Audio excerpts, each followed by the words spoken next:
Bible పల్లవి పడుకుందాం. బలబలే మాట బంగారు మాట, బైబిల్లో మాట యేసు మాట.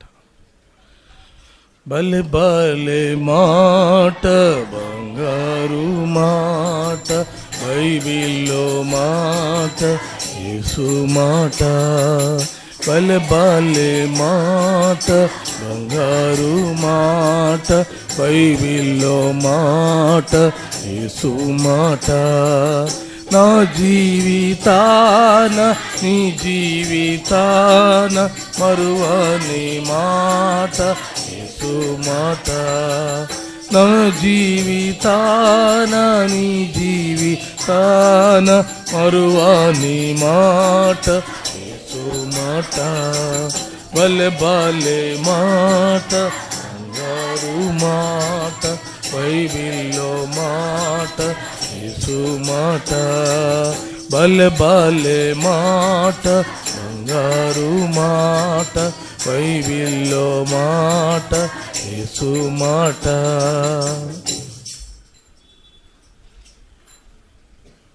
ప్రభువైన యేసుక్రీస్తు నామం పేరట బేతేలు దేవుని సంఘము, దేవుని ప్రజలందరికీ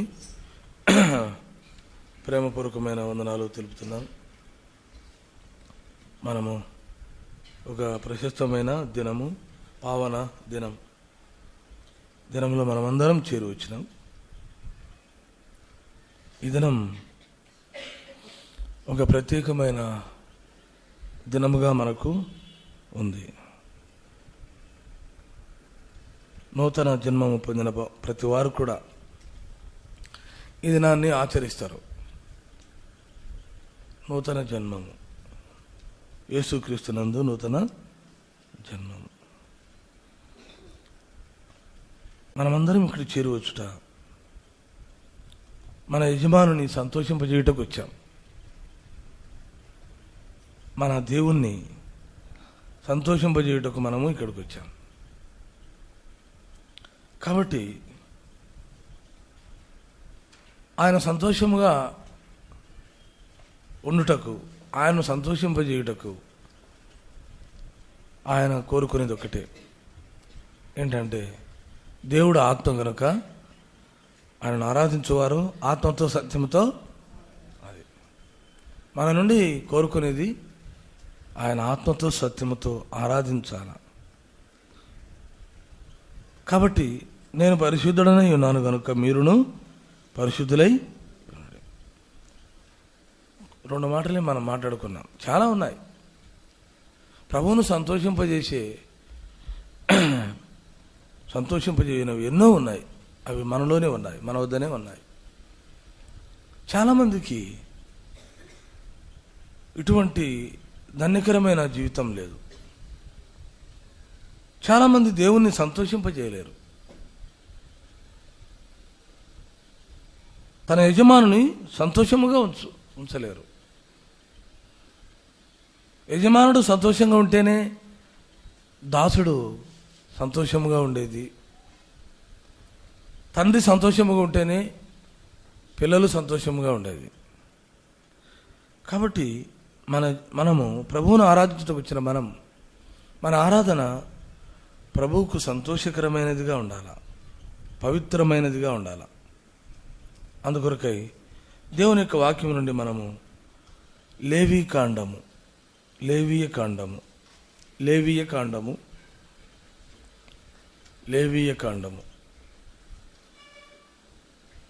33వ అధ్యాయం 33వ వచనం, 14వ అధ్యాయం 33వ వచనం, 14వ అధ్యాయం 33వ వచనం. లేవీయ కాండము 14వ అధ్యాయము 33వ వచనం.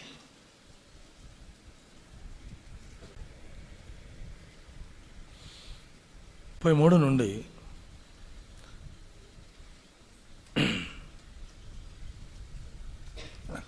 43 వరకు మనం చదువుకుందాం, మార్చి చదువుకుందాం. లేవీయ కాండము 14వ అధ్యాయము 33వ వచనం నుండి 43 వచనాలు మార్చు. మరియు యెహోవా మోషే అహరోనులకు ఎలాగూ సెలవిచ్చెను, నేను శ్వాసముగా మీకు ఇచ్చుచున్న దేశము.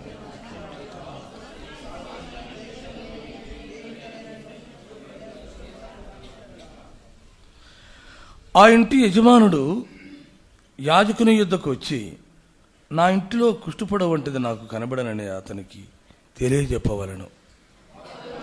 అప్పుడు ఆ ఇంట్లో యావత్తు పవిత్రం కాకుండానట్లు యాజకుడు ఆ కుష్ఠపొడను చూచుటకు రాకమునుపు అతడు ఆ ఇల్లు వట్టిదిగా చేయని ఆజ్ఞాపించాడు.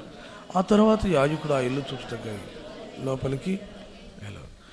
అతడు పొడ చూచినప్పుడు ఆ పొడ ఇంటి గోడల యందు పచ్చదాళుగానైనను ఎర్రదాళుగానైనను ఉండు పల్లపు చారలు గలదై గోడ కంటే పల్లముగా ఉండిన ఎడల యాజకుడు ఆ ఇంటి నుండి ఇంటి వాకిటికి బయలువెళ్ళి ఆ ఇల్లు 7 దినములు మూసించవలను.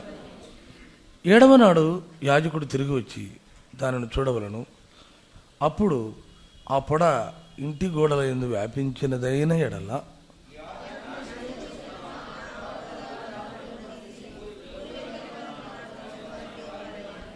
అప్పుడు అతడు ఆ ఇంటి లోపల చుట్టూ గోడలను గీయింపవలను. వారు గీసిన పిల్లలను ఊరి వెలుపలనున్న అపవిత్ర స్థలమున పారబోసి ఆ రాళ్లకు ప్రతిగా చేర్చవలను. అతడు వేరు అడుసును తిప్పించి ఆ ఇంటి గోడకు పోయింపవలను. అతడు ఆ రాళ్లను ఉడదీయించి ఇల్లు గీయించి దానికి అడుసును పూయించిన తర్వాత ఆ పొడ తిరిగి ఆ ఇంట బయలుపడిన ఎడల యాజకుడు వచ్చి దానిని చూడవలెను. ప్రార్థన చేసుకుందాం.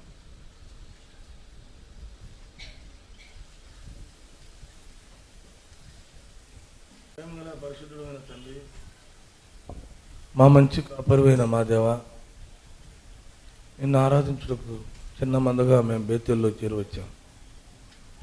మహోన్నతుడైన నిన్ను మేము జ్ఞాపకం చేసుకున్నటకు నీ సందేశమును తండ్రి మీరు మాకు విడుదల చేయండి. ఆ సందేశము ద్వారా, ఆ ఉపదేశము ద్వారా మేము నిన్ను ఆరాధించుటకు మా హృదయాలను ప్రేరేపించండి, సంసిద్ధపరచండి, ఆయత్తపరచండి. మా హృదయాలలో నీ పవిత్రమైన రక్తమును, పవిత్రమైన అగ్నిని, పవిత్రమైన వాక్యమును పోయండి. యేసు ప్రభు నామం పేరిట ప్రార్థించి అడిగి వేడుకుంటున్నాం తండ్రి, ఆమేన్.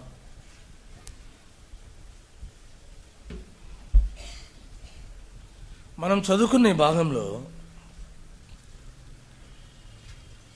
మొట్టమొదటి వచనం చదవండి. ఇప్పుడు మనం చదివిన 33వ వచనం. సెలవిచ్చెను,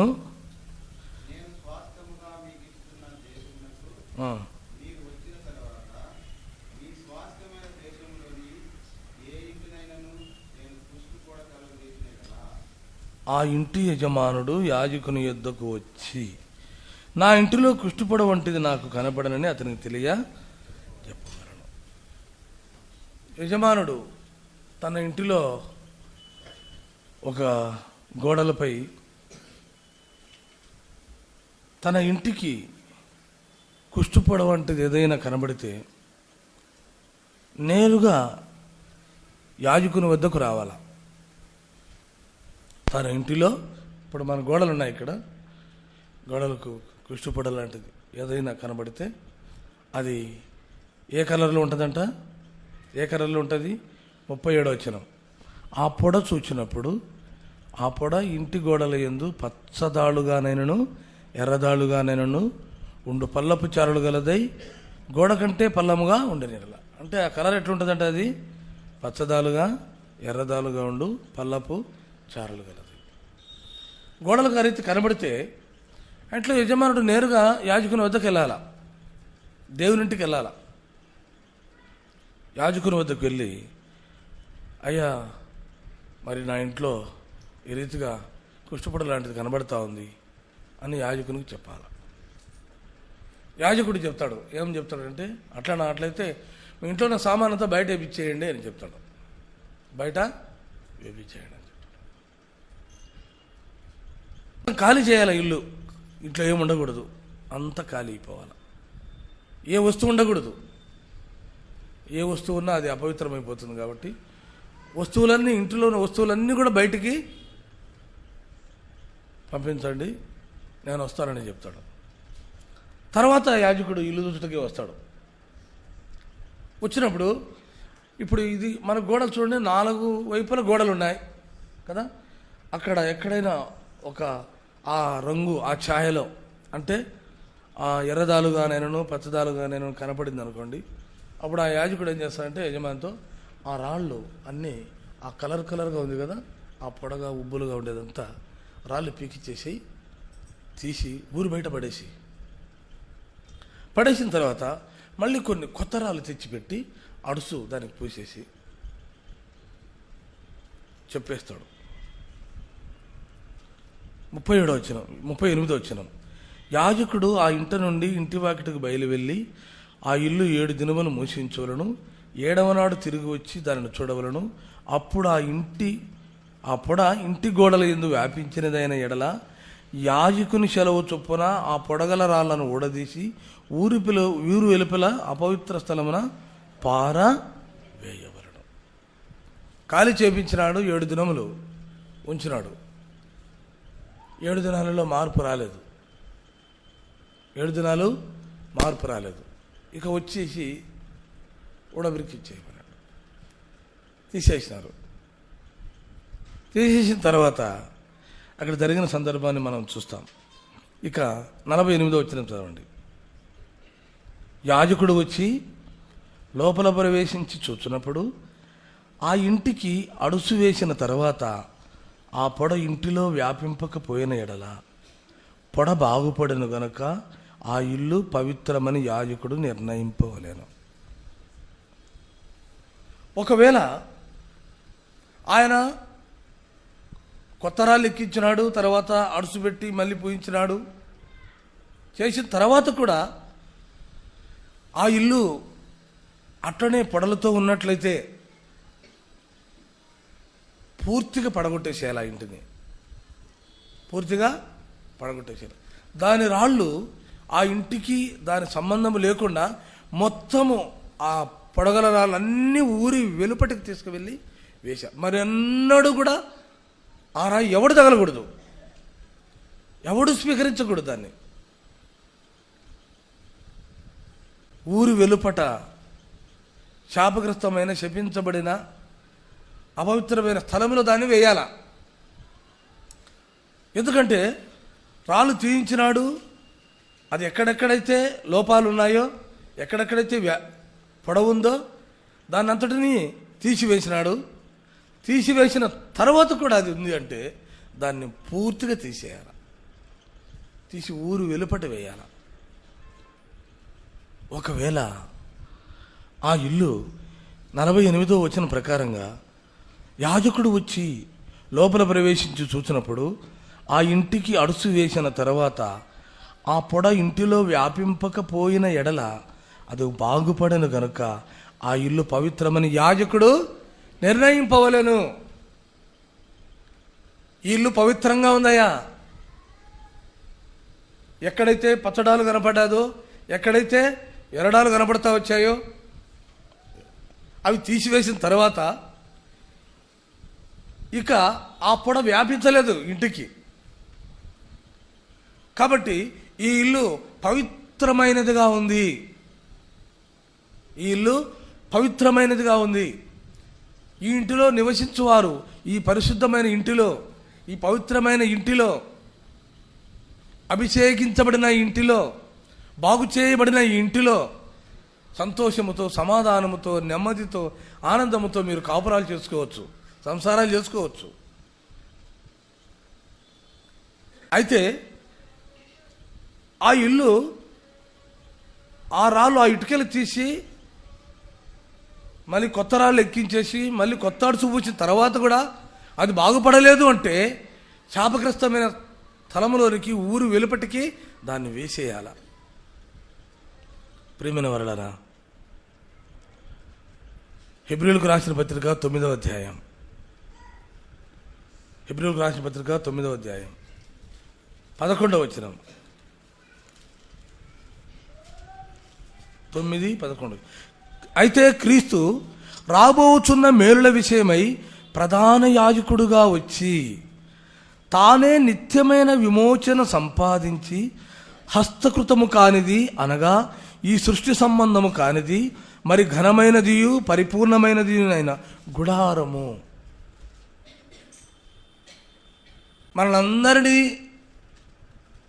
మనమందరము ఎలాంటి వారం అంటే పొడలు కలిగిన పచ్చదారలు ఎర్రదారలు కలిగిన హృదయం కలిగిన వారం,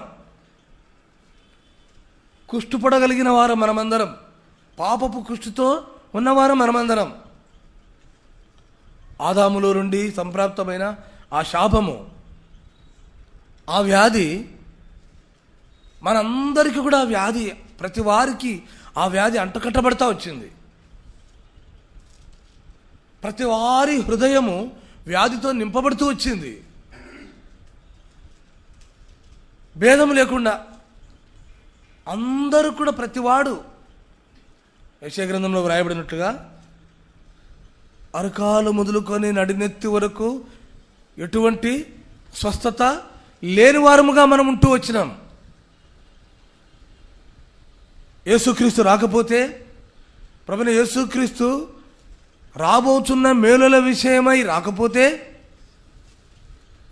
మనమందరము శాశ్వతముగా ఊరు వెలుపట, క్రీస్తు రక్తము లేకపోతే, ప్రధాన యాజకుడు మన ఇంటిలోనికి రాకపోతే, ప్రధాన యాజకుడైన యేసుక్రీస్తు మన హృదయంలోనికి రాకపోతే, ఆయన మనం అంగీకరించకపోతే, శాశ్వతముగా శపించబడిన పాడుబడిన స్థలములో ఊరి వెలుపట మనం పడద్రోయబడవలసిన వారం మనమందరం.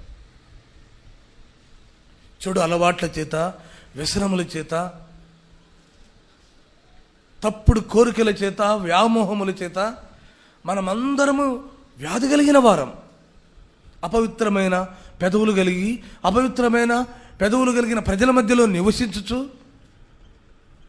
సమాధానము లేని వారమై, శాంతి లేని వారమై, ఆరోగ్యమును ఆనందము లేని వారమై, ఎల్లప్పుడూ వ్యాధి కలిగిన వారంగా మనం ఉంటూ వచ్చాం. ఆ పొడగలిగిన వారంగా ఉంటూ వచ్చినాం. ఆ యాజకుడు వెళ్ళి ఆ ఇంటిలో ఉన్న రాళ్లను తీసివేసి అడుసు వేసిన తర్వాత ఇక మరి తిరిగి ఆ ఇల్లు ఆ యొక్క కుష్టుపడ వ్యాపింపబడకపోతే ఆ ఇల్లు పవిత్రమైనదిగా యాజకుడు చూచినట్లుగా ప్రభువైన యేసుక్రీస్తును అంగీకరించిన నీకు, ప్రభువైన యేసుక్రీస్తును అంగీకరించిన నీవు, నీ హృదయం బాగుపడింది. ఆ ఇల్లు బాగుపడని అనుకొని ఆ ఇల్లు పవిత్రము అని చెప్పాడంట ఆయన యాజకుడు. అదే రీతిగా యేసుక్రీస్తును అంగీకరించిన నీవు, పాపక్షమాపణ పొందిన నీవు, మారుమనసు పొందిన మనము, యేసుక్రీస్తు రక్తములో పాపక్షమాపణ పొందిన మనమందరము కూడా బాగుపడ్డాం. ఒకప్పుడు నాకు చెడు అలవాట్లు ఉండేదండి, చెడ్డ వ్యసనాలు ఉండేవి. ఎప్పుడు దురాలోచన అంతరంగంలో ఉండేది.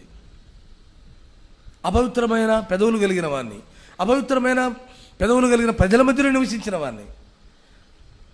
యాజకుడు, ప్రధాన యాజకుడు నా హృదయంలోకి వచ్చినాడు. ఒక్కసారి వచ్చాడు ఆయన.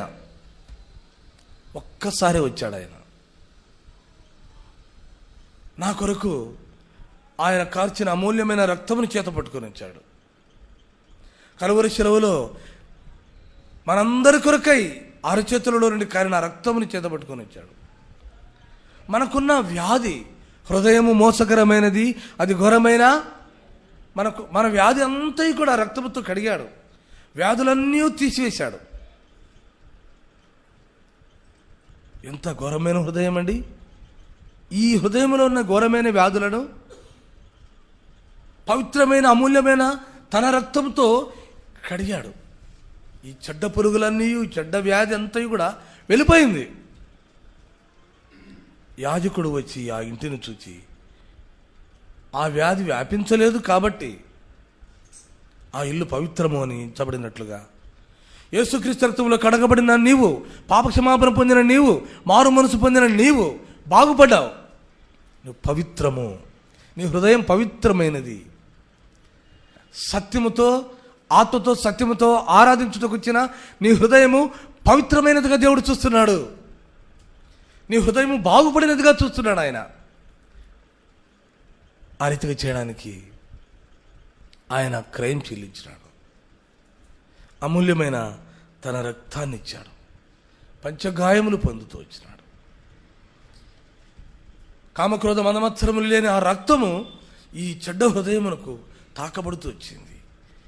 తన చేతులతో రక్తమును పట్టుకొని వచ్చి మన హృదయం అంతా కడిగాడు.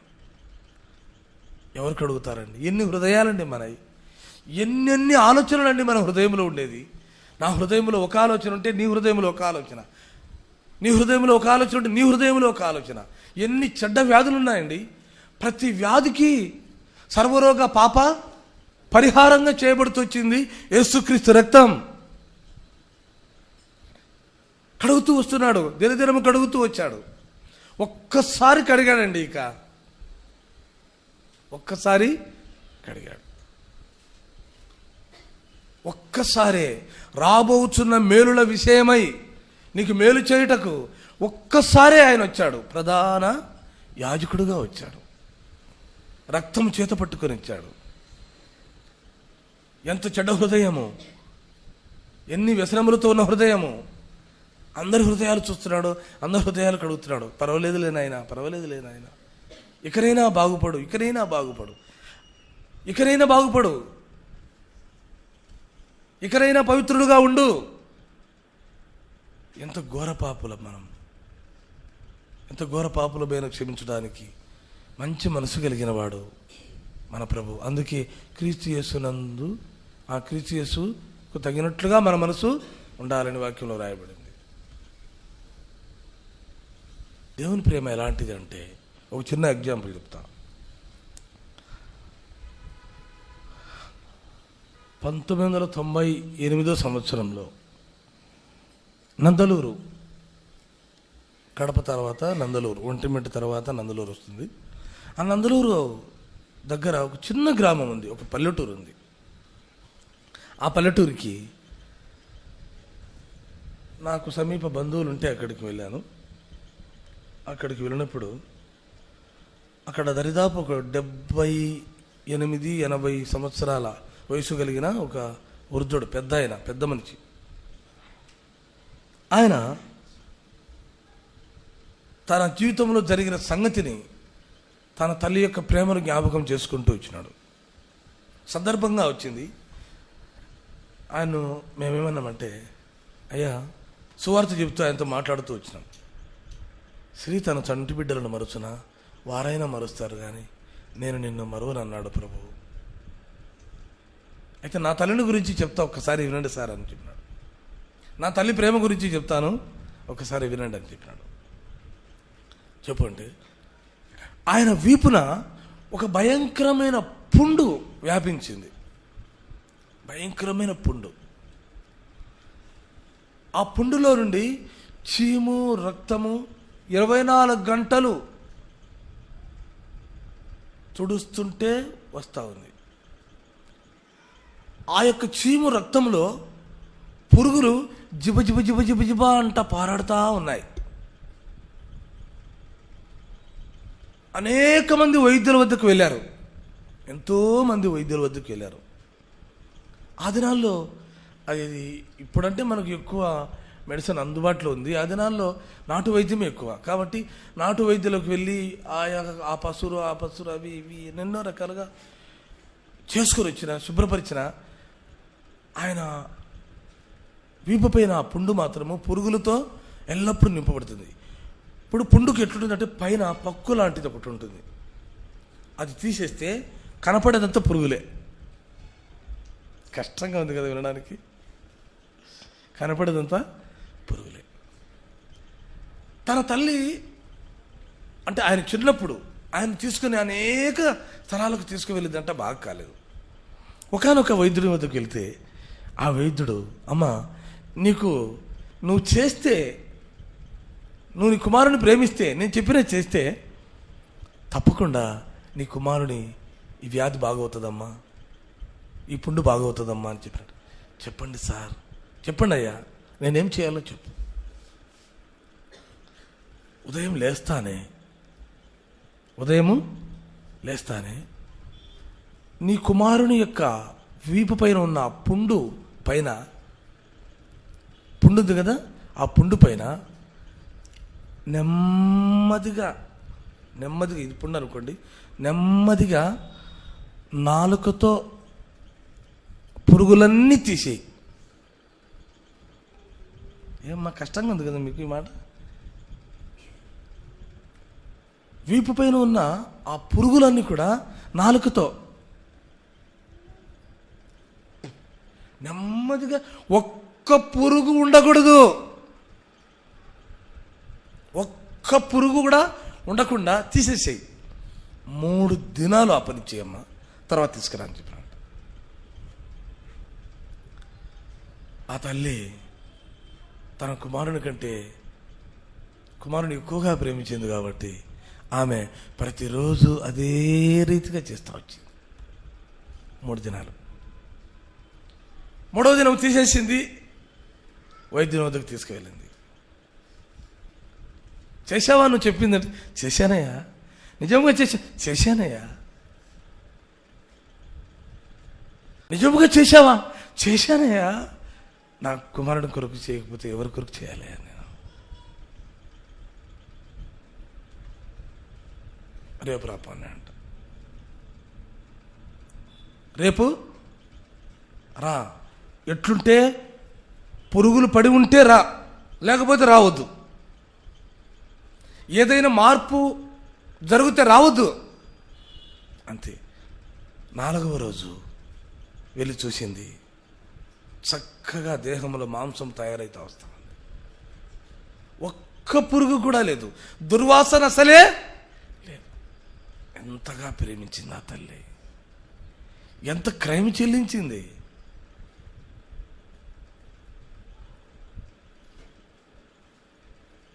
అదే తల్లి భరించిన రోగం, అదే తల్లి భరించిన రోగం. అయితే దేవుని వాక్యంలో రాయబడి ఉంది ఏమని? తల్లి గర్భమునే ఎరిగి నన్ను ప్రేమించెన్, తల్లి గర్భమునే ఎరిగి నన్ను ప్రేమించెన్, తల్లిని మించిన ప్రేమ చూపిన మరువని ప్రేమ, తల్లిని మించిన ప్రేమ చూపిన మరువని ప్రేమ, తల్లి మరచిన మరువడేసు నిరతము, తల్లి మరచిన మరువడేసు నిరతము. ఆయన ఏడుస్తున్నాడు, ఇక తన తల్లిని తలంచుకుంటూ ఏడుస్తున్నాడు. నా తల్లి చనిపోయిందయ్యా, అంతగా ప్రేమించిన నా తల్లి చనిపోయింది, నాకు తోడుగా లేదు, నాకు నీడగా లేదు. అప్పుడు ఆయన దృష్టికి దేవుని వాక్యం తీసుకురాబడుతూ వచ్చింది. తల్లి మరచిన దేవుడు నిన్ను మరువడు. ఆ తల్లి ప్రేమ ఎంతకాలము? ఆమె బ్రతుకున్నంతకాలం చేసింది. అయితే దేవుని ప్రేమ ఎలాంటిది? తల్లి గర్భమున పడినది మొదలుకొని శాశ్వత కాలము ఆయన ప్రేమ ఉంది. అందుకే యేసుక్రీస్తు ఆ ప్రేమను నీకు తెలపడానికి వచ్చినాడు. ఆయన సువార్త ప్రకటించినప్పుడు ఆయన విన్నాడు. తర్వాత ఏం జరిగిందో తెలియదు, ఆయన విన్నాడు ఆ మాటను. ప్రేమైన వారలారా, ఎటువంటి ప్రేమ ప్రభువైన యేసుక్రీస్తు వారు నీకు నాకు చూపించాడు అంటే అది శాశ్వతమైన ప్రేమగా చూపిస్తూ వచ్చినాడు. తన యొక్క పావన రక్తాన్ని అపవిత్రమైన ఈ హృదయానికి రుద్దుతూ వచ్చాడు. తన యొక్క పావన రక్తమును అపవిత్రమైన ఈ హృదయానికి, చెడిన ఈ హృదయానికి రుద్దుతూ వచ్చాడు. ఎందుకని? రాబోచున్న మేలులు అనుభవించుటకు ఆ రక్తమును తెచ్చి చెడిన హృదయానికి రుద్దుతూ వచ్చినాడు ఆయన. ఇక్కడ రాబోచున్న మేలులు అనుభవించేవారు ఉన్నారు. ఎవరు వారంటే యేసుక్రీస్తు రక్తము చేత హృదయమును కడుగుకున్నవారు. వారు ఆయన యొక్క రాబోచున్న ప్రతి మేలును అనుభవించేవారు. నీ జీవితంలో రాబోతున్న మేలును నువ్వు అనుభవిస్తున్నావు. కారణం ఏంటంటే పావన రక్తము నీ హృదయాన్ని తాకింది. యాజకుడు వచ్చాడు, ఆ యొక్క వ్యాధి కలిగిన ఆ రాళ్లను, ఆ కుష్ఠపొడలాంటి ఆ వ్యాధి పొడలాంటి ఆ రాళ్ళనన్నిటి తీసివేశాడు, అడుసును పూయించాడు. తర్వాత వచ్చాడు ఆయన, చూస్తే వ్యాధి వ్యాపించలేదు. యాజకుడు వచ్చాడు, ప్రధాన యాజకుడు ప్రభువైన యేసుక్రీస్తు వారు వచ్చాడు. నీ హృదయాన్ని, నా హృదయాన్ని ఆయన రక్తంతో కడిగాడు, పవిత్రపరిచాడు. ఇక మనకు వ్యాధి లేదు, మనం బాగుపడ్డాం. ఆ ఇల్లు బాగుపడనని, ఆ ఇల్లు బాగుపడనని తెలుసుకున్నప్పుడు ఈ ఇల్లు పవిత్రమైనది, ఈ ఇల్లు పవిత్రమైనది. మనం పవిత్రులంగా చేయబడ్డాం, మనం పవిత్రులంగా చేయబడ్డాం. చదవండి యెషయా గ్రంథం 53, యెషయా గ్రంథం 53,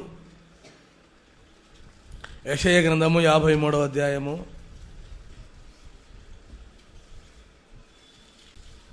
4వ వచనం.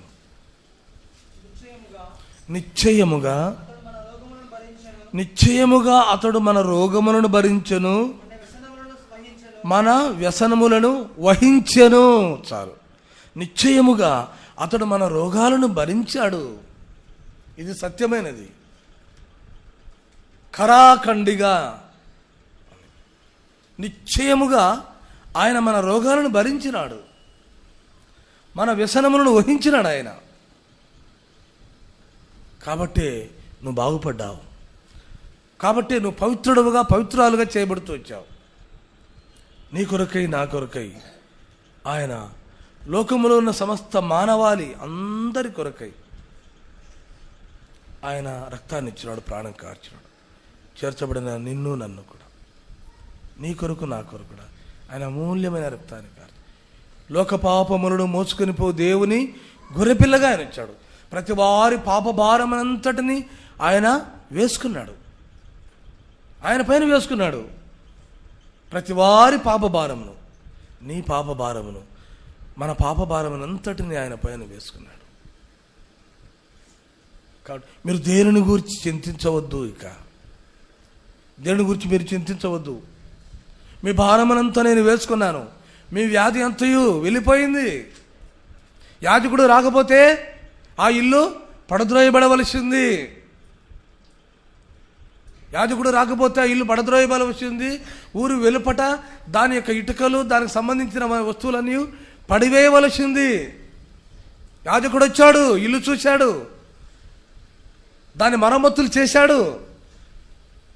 ఆయన వచ్చి చూసినప్పుడు దాని వ్యాధి ప్రాకలేదు, కాబట్టే అది బాగుపడనని తెలుసుకున్నాడు, అది పవిత్రమని చెబుతూ వచ్చినాడు. ప్రేమైన వారలారా, నీ హృదయమును, నా హృదయమును ప్రభువైన యేసుక్రీస్తు వారు చూచి, మన వ్యాధిని చూచి, మన హృదయంలో ఉన్న ప్రతి వ్యాధులంతటిని ఆయన తీసివేస్తూ వచ్చాడు.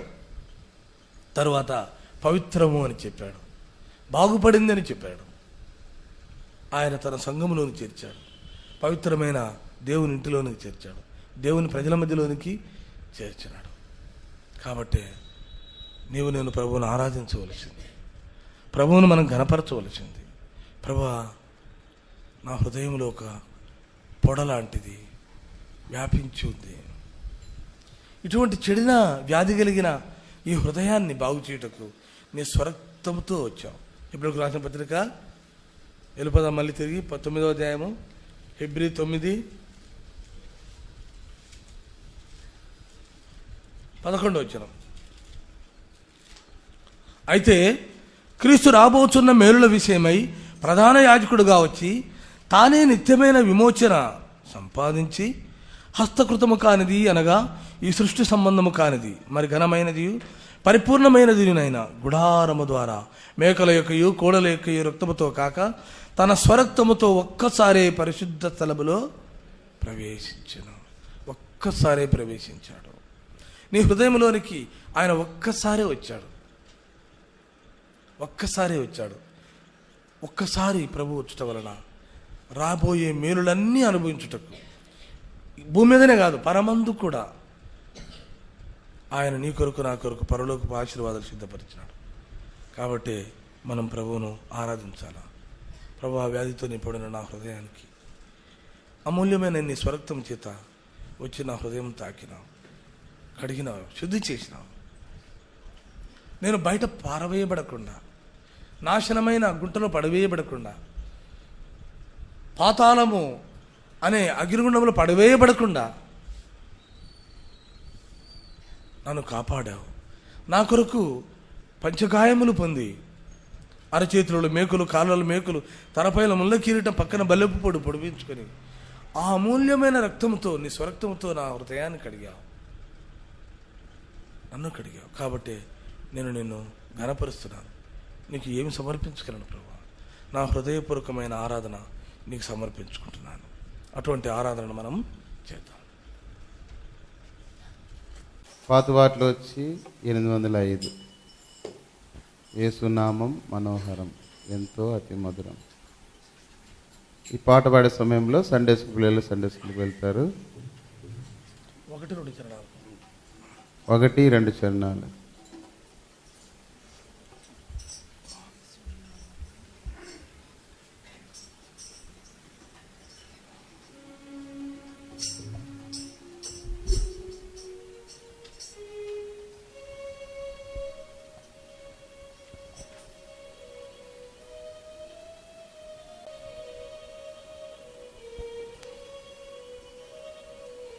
అవుట్పుట్ లేదు చూడు. ఇది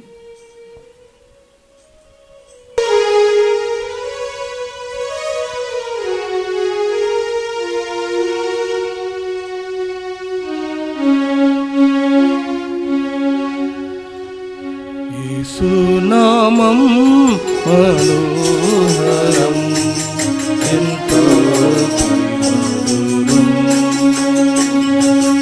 యేసునామం మనోహరం, ఎంతో మధురం. పరమునందైనా ఇహమునందైనా వేరే నామమే లేదు. పరమునందైనా ఇహమునందైనా వేరే నామమే లేదు. అమూల్య ప్రాణమిచ్చం పాపులను రక్షించుటకై దాసుని రూపమొంది ఇహమున దిగి వచ్చెను. అమూల్య ప్రాణమిచ్చం